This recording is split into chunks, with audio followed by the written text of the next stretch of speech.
Daegu Art Museum, one of the greatest outlets for artists to share their perceptions of the world in Daegu, entered the dark ages when COVID-19 first broke out in Korea. Currently, it's open for business again, but things are a bit stricter. I decided to pay the place a visit so that I could find out what was on display and what had changed. While before, visitors could simply enter the museum freely, Daegu Art Museum was now taking reservations. Tickets were and are currently free, so it was no issue getting a reservation through the Interpark website. Visitors can choose between a number of slots. One slot gives you an hour and 15 minutes to look around. An exhibition titled Made in Daegu 2 was currently on display, and it was comprised of works from 8 different artists who had been born in the 50s and 60s.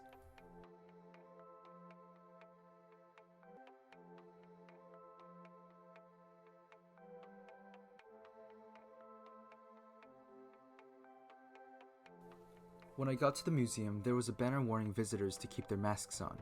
Similar warnings were plastered on the door, and entering the facility without a mask on was banned. While I wasn't allowed to film the entry process, I was asked to sit down in a huge waiting room, where a queue of other visitors were waiting along with me in chairs situated away from each other. It almost felt like I was in an auditorium, or even waiting for my flight at an airport. Then I entered the exhibition. The first set of artwork was shockingly monotone, or so I thought.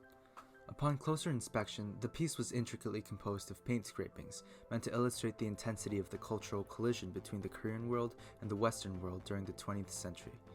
I think it makes sense that the artist used newspapers from that time period to express this, although I couldn't even guess the meaning of the paintings before I was informed by the guide there. The next composition was more jarring. Plastered to a wall, a wide array of skulls depicting life and death and the infinite vastness of creation stood out to me. There was another sculpture too. It seemed more like an attraction than anything, since there was even a small space for visitors to stand in where they could take pictures. Then a face appeared. Rather, a head stitched onto a wall with a face inside appeared. Considering its size, it looked like a Matryoshka doll, only much bigger and somewhat two-dimensional. This strange-looking art piece was made with yarn, and its intricate design was meant to signify the complex human mind. The next work, presumably about COVID-19, stood out the most to me. Not only were there several pieces displaying the ongoing pandemic through the artist's eyes, but there was a mesmerizing memorial. Caskets were organized with the world's flag draped over them, and in the middle, there was a set of candles along with more flags to pay tribute to the victims of COVID-19. The next sequence of artwork comprised of several illuminated frames with shapes I couldn't quite identify in them. I honestly didn't and still don't know exactly what this set of art was meant to signify, but it was aesthetically pleasing nonetheless.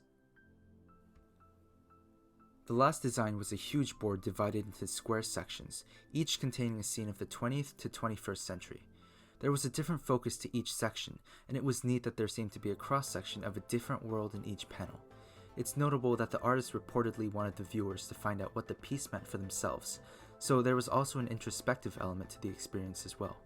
Overall, visiting the exhibition was a refreshing experience for me. While I like casually looking at art, being in an area fully dedicated to viewing and analyzing it put me in a very different mindset, and the focus present in the museum was something that I really liked. As for the art pieces themselves, a lot of it seemed really unfamiliar to me, but I think being someone born in the 21st century didn't help that much either. To me, art grants the viewer a look inside the artist's mind and their perception of the world, so diving into the perspective of people who lived through a major historical part of the world, the 20th century granted me with timeless insight.